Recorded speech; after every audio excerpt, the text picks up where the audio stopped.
اللہ فرماتے ہیں ہم نے حوا اور آدم کو نفس واحدہ سے پیدا کیا ہے. اکثر علماء فرماتے ہیں کہ حوا کو آدم کی پسلی سے پیدا کیا گیا. یہ کیسے ممکن ہے؟ یہ ہے قرآن حکیم میں میرے بھائیوں. اللہ تعالیٰ نے سورۃ النساء کے شروع میں ارشاد فرمایا اعوذ باللہ من الشیطان الرجیم بسم اللہ الرحمن الرحیم. سورۃ النساء آیت نمبر سٹارٹ کیا ہے. یا ایھا الناس اتقوا ربکم الذی خلقکم من نفس واحدہ. اے لوگو اس رب کا تقوی اختیار کرو جس نے تمہیں ایک جان سے پیدا کیا. وخلق منھا زوجھا، اور اسی جان سے اس کا جوڑا بنایا. یہ تو قرآن میں بھی آیا ہے کہ ایک آدم سے تمہیں پیدا کیا اور آدم کا جوڑا آدم میں سے بنایا. وَبَثَّ مِنْهُمَا، پھر ان دونوں سے بسا دیے رجالاً کثیراً وَنِسَاءَ، کثرت کے ساتھ جو ہے وہ مرد اور عورتیں. اللہ تعالیٰ ہمارا اس رب کی عبادت کرو جس نے ایک جان سے تمہیں پیدا کیا، اسی جان سے اس کا جوڑا بنایا. یعنی بخاری مسلم میں پھر ڈیٹیل آئی ہے کہ آدم علیہ السلام کی پسلی سے اما حوا پیدا ہوئی اور پھر ان کے جوڑے سے آگے چلا. اب اس کی ڈیٹیل ہمیں نہیں، بلکہ اسرائیلی روایات میں ملتا ہے کہ صبح کے وقت ایک جوڑا پیدا ہوتا تھا، ایک شام کے وقت جو صبح کے وقت جوڑا ہوتا تھا اس کا جو میل تھا وہ شام والی کی فیمیل کے ساتھ اس کی شادی ہوتی تھی، شام والی کی کے میل کی صبح کے فیمیل کے ساتھ. اس وقت ظاہر ہے وہ شرعی کام اس طرح نہیں تھے. اگلی شریعتوں میں تو یہ بھی تھا کہ آپ ایک مرد دو بہنوں کو بھی عقد میں رکھ سکتا تھا. حضرت یوسف علیہ السلام کی والدہ اور باقی بھائیوں کی والدہ دونوں بہنیں تھیں آپس میں، دونوں حضرت یعقوب علیہ السلام کی عقد میں تھی. ہماری شریعت میں سے حرام کر دیا گیا. تو اس وقت آدم علیہ السلام جب پیدا ہوئے اس وقت اللہ تعالیٰ نے اس کی اجازت رکھی تھی، لیکن اس میں بھی کراس میچ رکھا ہوا تھا اور قابیل حابیل کے قتل کا معاملہ بھی اسی کے ساتھ اس کو جوڑا جاتا ہے. چونکہ یہ اسرائیلی روایات ہیں، ان کی ہم نہ تصدیق کر سکتے ہیں نہ تکذیب کر سکتے ہیں، دونوں طرف بات جا سکتی ہے. صحیح بخاری میں حدیث ہے کہ اسرائیلی روایات آئیں نہ ان کو جھوٹا کہو اور نہ ان کی تصدیق کرو.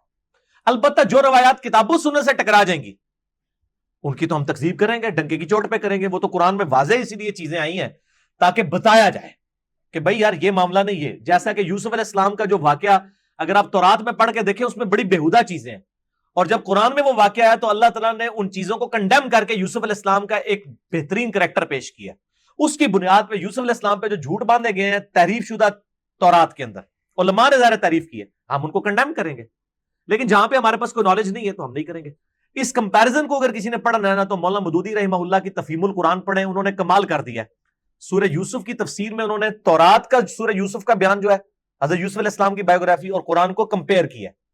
اور یہ کمپیرزن اتنا حسین ہے کہ ڈاکٹر اسرار صاحب کی ویڈیو ریکارڈڈ ہے بیان القرآن میں سورہ یوسف کی تفسیر میں کہ میری زندگی جس نے قرآن کی طرف بدلی وہ تفہیم القرآن میں سورہ یوسف کی تفسیر تھی مولانا مودودی کی. اس کی ایسے ڈاکٹر اسرار صاحب قرآن کے ٹریک پہ آئے ہیں، جس نے پوری دنیا میں قرآن کی آواز اٹھائی ہے. اس کی قرآن کی طرف آنے کا شغف جو چیز بنی ہے وہ سورہ یوسف کی تفسیر ہے مولانا مودودی کی تفہیم القرآن، وہ آپ پڑھ کے دیکھیں. اچھا جی، عورتوں کے جسم کے بال اکھیڑنا خصوصاً ٹانگوں پر سے پلاسٹر چپکا کر کھینچ دینا. یار یہ عورتوں سے پوچھیں یہ حرکتیں کیوں کرتی ہیں؟ یہ میڈیکلی بھی یہ چیزیں غلط ہیں.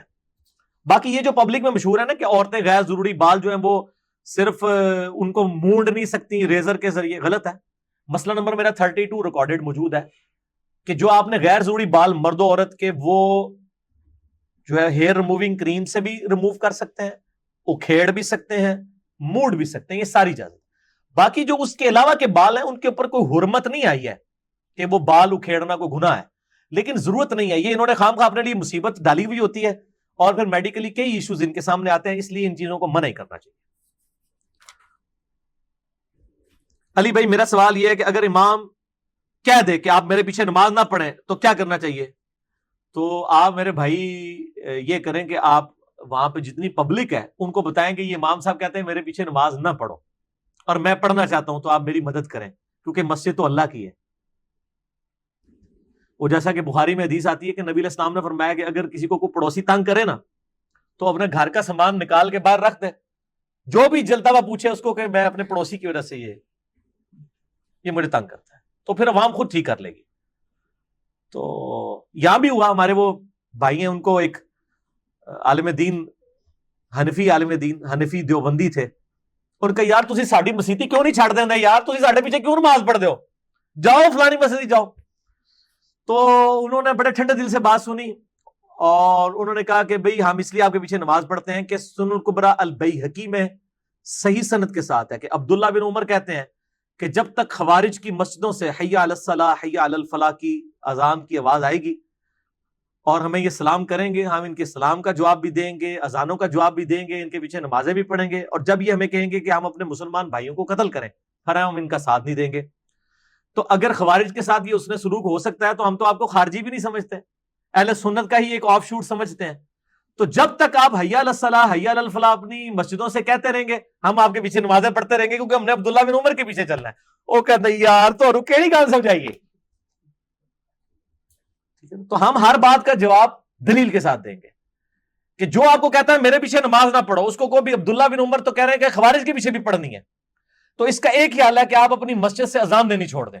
جب آپ اذان دے کے مجھے بلا رہے ہیں کہ آؤ مسجد کی طرف، یا تو آپ اس اذان میں ایڈ کریں کہ فلانا انجینئر صاحب دے لیکچر سننے والے مسجد نہ ادر دین آ سکتے نے حی علی الفلاح، پھر تو ٹھیک ہے۔ جیسا کہ صحیح بخاری میں ہے کہ جمعے والے دن نبی علیہ السلام نے ایک دفعہ کیا ہوا، بارش شروع ہو گئی، تو عبداللہ ابن عباس کہتے ہیں کہ نبی علیہ السلام نے اذان میں یہ ایڈ کروایا، حی علی الصلاح حی علی الفلاح کے بعد ایڈ کروایا صلو فی الرحال، اپنے گھروں ہی میں نماز پڑھ لو۔ حالانکہ جمعے کی نماز تھی، کتنی تاکیدی نماز ہے، صحیح مسلم میں حدیث ہے کہ جو 3 جمعے مسلسل چھوڑ دے اللہ اس کے دل پہ مہر لگا دے گا۔ لیکن نبی علیہ السلام نے بارش کی وجہ سے اتنا ریگارڈ کیا، اتنا لوگوں کو انٹرٹین کیا کہ کہا کہ جمعے کی نماز اب گھر ہی پڑھ لو، یعنی گھر زور کی نماز پڑھی جائے گی، جمعہ پڑھنے کے لیے مسجد میں نہ ہو بارش کی وجہ سے۔ تو باقی نمازیں تو بہت چھوٹی ہیں، جمعہ تو مسلمانوں کی پبلک گیدرنگ ہے ہفتہ وار، مستقبل کا لائے عمل تیار کرنے کے لیے ایک جماعتی زندگی کے اندر، لیکن نبی علیہ السلام نے اس میں بھی ایکسیپشن دے دی۔